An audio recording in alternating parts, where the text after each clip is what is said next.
성서의 시간. 이 시간에 기독교 종합대학 한국성서대학교와 한국성서선교회 성서대학교회에서 보내드립니다. 성서대학교회 반세우 목사님의 설교 말씀으로 함께 하십니다.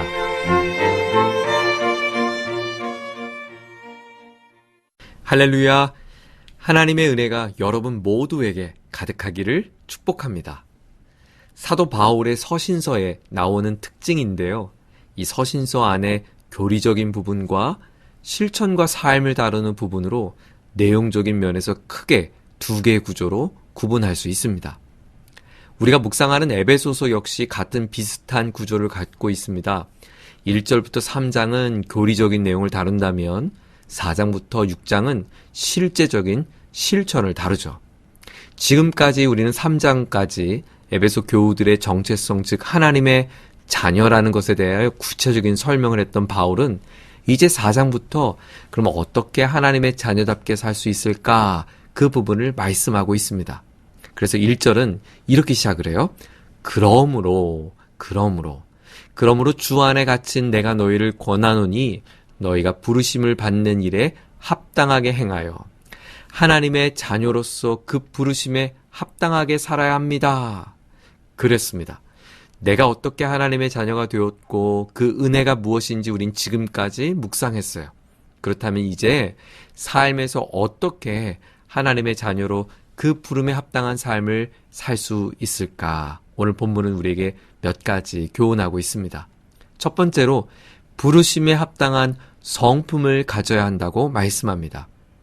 본문 2절과 3절은 부르심을 받은 성도가 지녀야 할 세 가지의 중요한 성품을 묘사합니다.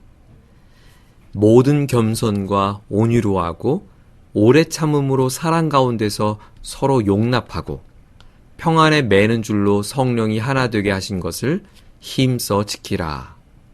오늘 그 첫 번째 특징은 겸손입니다. 우리가 보통 겸손하면 전 아니에요. 전 잘 못해서요. 이렇게 말하며 자신을 낮추는 태도와 행동을 우리는 생각하곤 하는데요. 성경에서의 겸손은 그렇게 나를 비하하는 것이 아닙니다. 겸손은 시각입니다. 자신의 시각에서 나를 바라보고 평가한 것이 아니라 하나님께서 바라보시는 시각으로 나를 바라보는 것입니다. 능력이 없음에도 불구하고 자격이 없음에도 불구하고 이 자리에 불러주신 하나님께 감사하는 마음의 태도, 그것이 바로 겸손이에요. 그럴 때 결코 나를 타인과 비교하거나 우월적인 존재로 나를 바라보거나 평가하지 않습니다. 그럴 때 주님 안에서 다른 사람들과 더불어 아름다운 조화를 이루어갈 수 있는 거죠. 두 번째 성품은 이 겸손과 한 짝으로 등장하고 있는데요. 바로 온유입니다. 겸손에 대해서 이런 오해를 하듯 온유에 대해서도 많은 경우 오해가 있어요. 그래서 온유하면 부드럽고 여린 것을 연상하곤 하는데 사실 성경적인 온유는 그런 이미지가 아닙니다. 오히려 야생마의 그 힘을 그대로 소유하고 있으면서도 그 힘을 통제할 수 있는 능력, 그것을 바로 온유라고 말합니다. 쉽게 말하면 온유는 길들여진 힘, 능력입니다. 그렇습니다. 우리는 하나님 앞에 더 많은 힘을 달라고 기도하는데 사실 정말 중요한 것은 또 다른 힘이 아니라 이미 우리에게 주신 하나님의 능력이 하나님 안에서 철저히 길들여가는 훈련이 더 필요합니다. 그래서 우리는 하나님의 통제 아래서, 하나님의 은혜 아래서, 하나님의 지혜 아래서 더 유익하게 우리 삶에 그 힘이 다스려질 수 있도록 온유함을 구하는 우리가 되어야 할 것입니다. 세 번째는 용납입니다. 용납이란 것은 누군가를 마음에 품는 것을 말하죠. 여러분, 누군가를 내 마음에 품는다. 결코 생각만큼 쉽지 않습니다. 그래서 바울은 용납을 설명하면서 오래 참음으로 사랑 가운데서 용납하십시오라고 말씀해요. 여기서 잠깐 오래 참음과 이 사랑, 오래 참음으로 사랑 가운데서, 오래 참음과 사랑은 서로 따로따로의 개별적인 개념이라고 생각될 수 있는데 실은 오래 참음은 사랑의 한 부분입니다. 그리고 사랑을 더 사랑되게 하는 아주 중요한 요소임을 우리는 알게 됩니다. 고린도전서 13장은 유명한 사랑장이죠. 거기서 보면 사랑에 대해서 이렇게 정의를 했어요. 사랑은 오래 참고. 그런데 그 사랑에 대한 정의를 맨 마지막에는 이렇게 정리합니다. 모든 것을 견디느니라. 즉 오래 참음입니다. 사랑이 오래 참음으로 시작해서 견디는 것, 오래 참음으로 끝난다는 거예요. 오래 참음이 사랑을 사랑되게 한다는 거죠. 이처럼 누군가를 내 가슴에 품는 용납, 그것은 쉽지 않습니다. 자칫 방심하면 내 마음도 상하고 상대방의 마음도 다치게 할 수 있어요. 그렇게 되지 않기 위해서 품는 그 누군가가 새로운 생명으로 태어나는 기쁨과 감격을 맛보기 위해 우리는 오래 참음으로 그들을 용납해야 한다. 오늘 바울은 말합니다. 하나님의 부르심을 받은 사람, 첫 번째로 그 부르심에 합당한 성품을 가져야 합니다. 첫 번째 특징은 겸손, 두 번째는 온유, 세 번째는 용납함이에요. 자, 그렇다면 이제 하나님의 자녀로 부름받은 우리는 하나님의 합당한 삶을 살기 위해 또한 어떻게 해야 할까요? 사도 바울은 힘써 성령이 하나 되게 하신 것을 지키라라고 말씀합니다. 3절이 말씀하죠. 평안에 매는 줄로 성령이 하나 되게 하신 것을 힘써 지키라.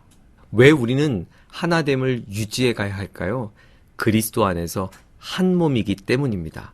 4절에 보면 몸이 하나요 성령도 한 분이시니 이와 같이 너희가 부르심의 한 소망 안에서 부르심을 받았느니라. 주도 한 분이시요 믿음도 하나요 세례도 하나요 하나님도 한 분이시니 곧 만유의 아버지시라. 만유에 계시고 만유를 통일하시고 만유 가운데 계시도다. 우리는 한 몸, 우리는 하나가 되었기 때문이라고 말합니다. 바울은 이 한 몸됨을 지키기 위해 평안에 매는 줄로 묶임을 갖 것을 요청합니다. 그렇죠. 우리는 너무나 서로 다른 환경에서 살아왔습니다. 서로 다른 환경에 살았던 수많은 사람들이 한 교회 안에서 주님의 이름 안에 한 몸을 이루기 위해선 평화의 띠로 서로를 묶이는 연습이 필요합니다. 그래서 바울은 이것을 힘써야 한다라고 강조하죠. 있는 힘을 다해서. 맞아요. 저절로 하나 되는 것이 아닙니다. 끊임없이 나를 내려놓는 연습, 그리고 상대방의 마음을 얻기 위해 우리는 지혜를 모으고 애써야 합니다. 저는 오늘 에베소서 4장의 말씀을 묵상하면서 교회 공동체로 불러주신 하나님의 부르심에 합당한 삶, 그것은 하나님을 닮아가는 아름다운 성품과 그리고 성령 안에서 하나 되기 위해서 애쓰고 수고하는 나의 노력이 필요하다는 것을 생각하면서 한 이야기가 떠올랐어요. 그것은 바로 손양원 목사님의 일화인데요. 얼마 전 손동희 권사님, 즉 손양원 목사님의 따님이시죠. 나의 아버지 손양원 목사라고 하는 책을 통해서 다시 한번 손양원 목사님의 그 일화를 알게 되었습니다. 애양원에서 있었던 이야기라고 합니다. 손양원 목사님은 중환자실을 거침없이 드나들었대요. 당시 한센병이 얼마나 무서운 병이었습니까? 그래서 저마다 전염되지 않기 위해서 의료진들은 마스크를 쓰고 소독한 장갑을 끼고 장화도 신고 그래야만 병실에 드나드는데 손 목사님은 그런 규칙 따위는 생각하지 않으셨다는 거예요.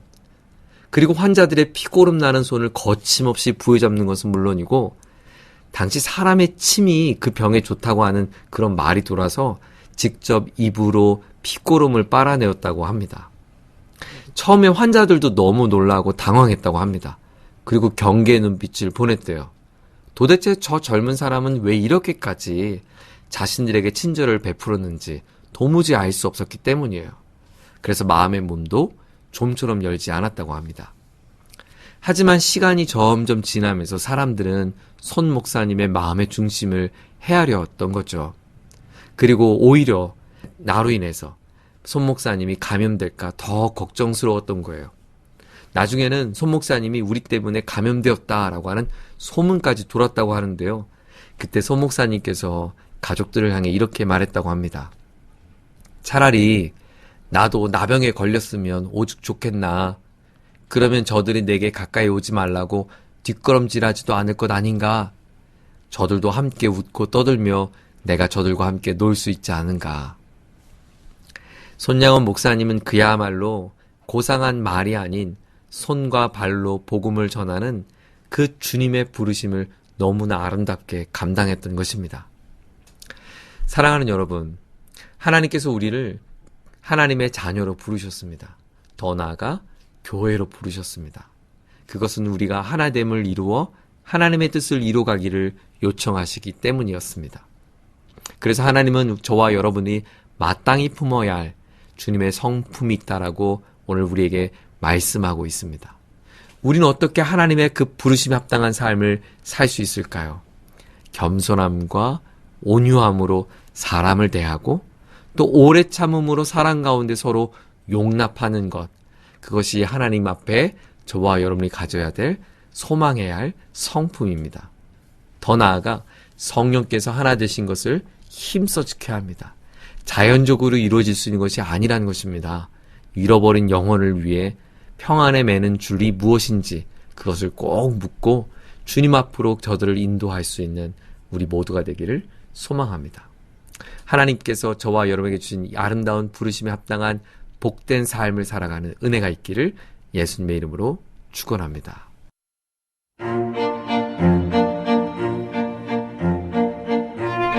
성서의 시간, 지금까지 성서대학교회 반세우 목사님의 설교 말씀으로 함께 하셨습니다.